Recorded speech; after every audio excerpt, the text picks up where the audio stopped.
ការរំលោភសិទ្ធិសន្តិវៈគឺជាបទល្មើសព្រហ្មទណ្ឌដែលមានចែងនៅក្នុងមាត្រា239នៃក្រមព្រហ្មទណ្ឌនៃប្រជាណាចក្រកម្ពុជាដើម្បីស្វែងយល់អំពីប្រធានបទនេះយើងគប្បីស្វែងយល់អំពីបទរំលោភសិទ្ធិសន្តិវៈជាមុនសិនដោយមានន័យដែលហៅថាបទរំលោភសិទ្ធិសន្តិវៈបទរំលោភសិទ្ធិសន្តិវៈគឺជាបទល្មើសដែលសំដៅទៅលើគ្រប់អំពើបញ្ចូលអង្គជាតិតាមបែបណាក៏ដោយឬអំពើបញ្ចូលឧបករណ៍ណាមួយទៅក្នុងអង្គជាតិដែលប្រព្រឹត្តទៅលើអ្នកដទៃទោះបីមានភេទដូចគ្នាឬមិនដូចគ្នាក៏ដោយ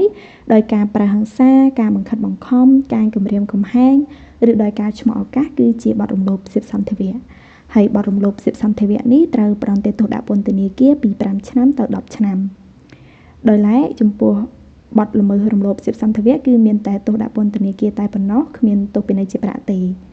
នីតិភាពនៃការរួមភេទត្រូវបានកំណត់ចាប់ពីអាយុ15ឆ្នាំឡើងទៅចំពោះពាក្យថាបញ្ចូលអង្គជាតិគឺសំដៅទៅលើការដាក់បញ្ចូលនៅអវយវៈភេទហើយពាក្យថាបញ្ចូលឧបករណ៍គឺសំដៅទៅលើគ្រឿងប្រដាប់ប្រដាសម្រាប់ធ្វើការដាក់បញ្ចូលទៅក្នុងអវយវៈភេទពាក្យថាភេទដូចគ្នាគឺសំដៅទៅលើរវាងភេទប្រុសនិងភេទប្រុសឬភេទស្រីនិងភេទស្រីឬឯពាក្យថាភេទខុសគ្នាគឺសំដៅទៅលើរវាងភេទប្រុសនិងភេទស្រីឬរវាងភេទស្រីនិងភេទប្រុសដើម្បីចាត់ទុកថាអំពើល្មើសនឹងគឺជាបទល្មើសព្រហ្មទណ្ឌលុះត្រាតែអំពើល្មើសនោះបានបំពេញនៅធាតុផ្សំសំខាន់ចំនួន3ដែលរួមមានដូចជាធាតុនិច្ចានុគលធាតុសស្យានុម័តហើយនិងធាតុអត្តនោម័តចំពោះធាតុផ្សំនៃបទល្មើសដែលជាធាតុនិច្ចានុគលនេះគឺអំពើរំលោភសិទ្ធិសន្តិវៈគឺជាអំពើល្មើសទៅនឹងក្រមព្រហ្មទណ្ឌដែលជាបទល្មើសព្រហ្មទណ្ឌដោយដែលមានចែងនៅក្នុងមាត្រា239នៃក្រមព្រហ្មទណ្ឌចំណែកឯធាតុផ្សំសស្យានុម័តវិញគឺសំដៅទៅលើសកម្មភាពដែលចារីមានន័យថាជាជនល្មើសប្រព្រឹត្តអំពើល្មើសដូចជាការដាក់បញ្ចូលអង្គជាតិឬក៏ការប្រើប្រាស់មធ្យោបាយណាមួយដូចជាការបញ្ចូលនៅឧបករណ៍ណាមួយទៅក្នុងអង្គជាតិពាក្យថាអង្គជាតិនេះគឺសំដៅទៅលើការដាក់បញ្ចូលទៅក្នុងអវយវៈភេទដោយការប្រើហិង្សាការបង្ខិតបង្ខំការគំរាមកំហែងការឆ្លងឱកាសទៅលើជនរងគ្រោះ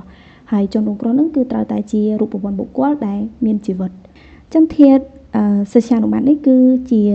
សកម្មភាពដែលចារីប្រព្រឹត្តអំពើល្មើសនឹងដែលជាអំពើរំលោភសិទ្ធិសន្តិវៈនឹង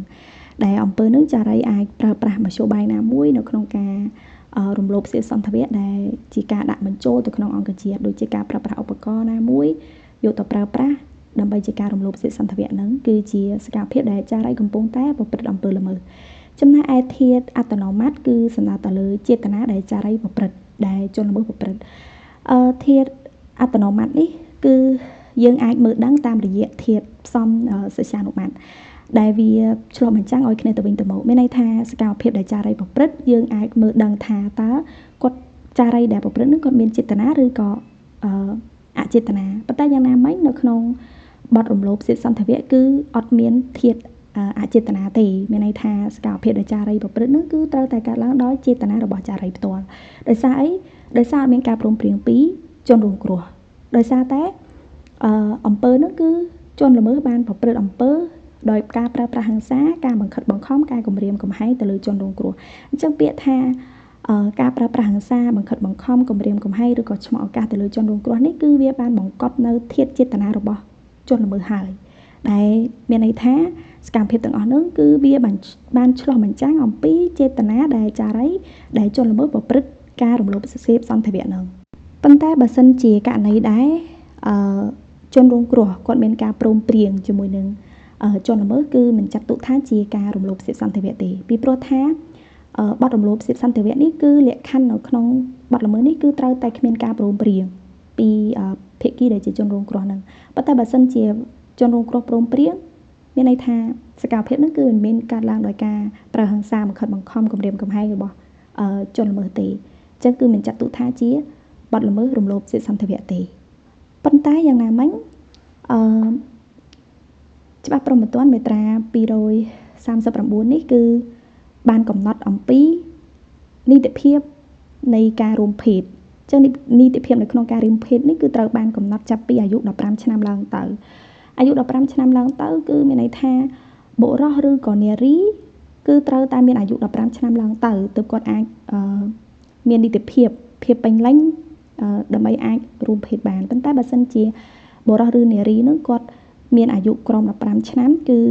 មិនទាន់ដល់នីតិភាពនៅក្នុងការរួមភេទទេពលគឺច្បាប់មិនអនុញ្ញាតឲ្យគាត់រួមភេទទេទោះបីជា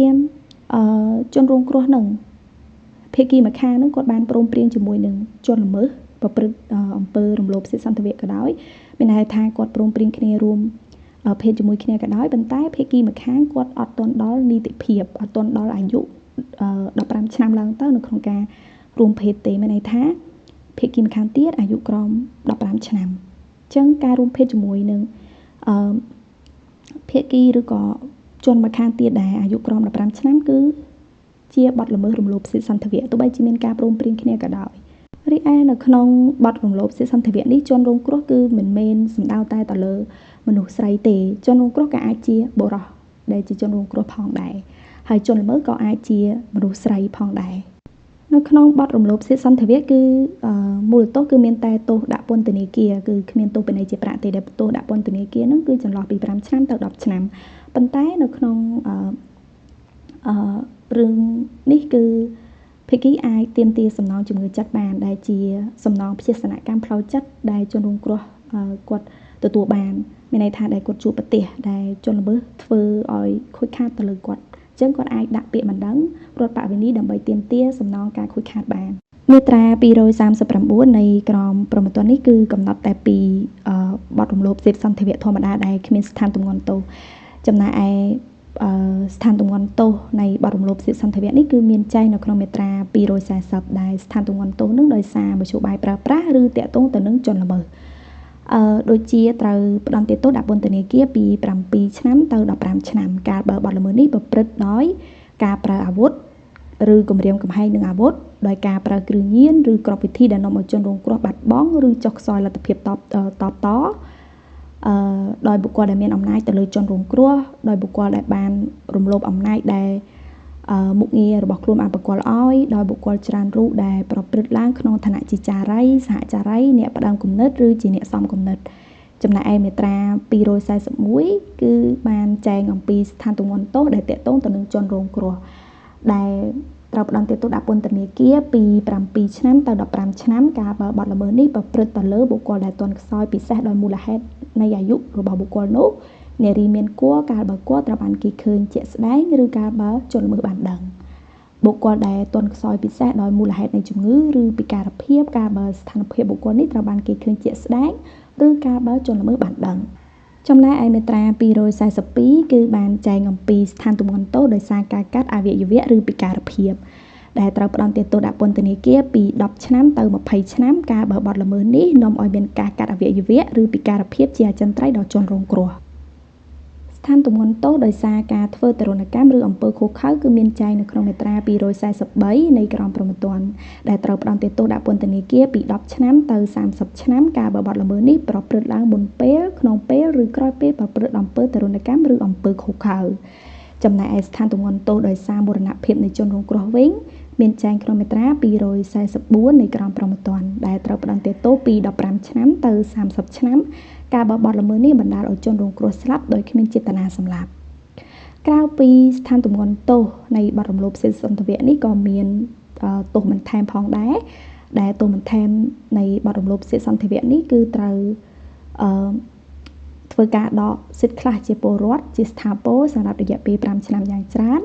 ការហាមឃាត់ចំពោះការប្រកបវិជ្ជាជីវៈការបបល្មើសនេះប្រព្រឹត្តឡើងនៅក្នុងការប្រកបវិជ្ជាជីវៈឬនៅក្នុងឱកាសនៃការប្រកបវិជ្ជាជីវៈនេះជាស្ថាពរឬសម្រាប់រយៈពេល5ឆ្នាំយ៉ាងច្រើនការហាមឃាត់ចំពោះការស្នាក់នៅសម្រាប់រយៈពេល10ឆ្នាំយ៉ាងច្រើនការហាមឃាត់ដល់ទណ្ឌិតបរទេសចំពោះការចូលឬការស្នាក់នៅក្នុងដែនដីនៃប្រជាណាចក្រកម្ពុជាជាស្ថាពរឬសម្រាប់រយៈពេល5ឆ្នាំយ៉ាងច្រើនការហាមឃាត់ចំពោះការកាន់កាប់ឬការយកតាមខ្លួននៅអាវុធគ្រឿងផ្ទុះនិងគ្រាប់រំសេវគ្រប់ប្រភេទជាស្ថាពរឬសម្រាប់រយៈពេល5ឆ្នាំយ៉ាងច្រើនការបិទផ្សាយសេចក្តីសម្រេចផ្តន្ទាទោសសម្រាប់រយៈពេល2ខែយ៉ាងច្រើនការផ្សាយសេចក្តីសម្រេចផ្តន្ទាទោសនៅក្នុងសារព័ត៌មានការផ្សាយសេចក្តីសម្រេចផ្តន្ទាទោសតាមក្រមមធ្យោបាយទូរគមនាគមន៍សុទ្ធទោសសម្រាប់រយៈពេល8ថ្ងៃយ៉ាងច្រើន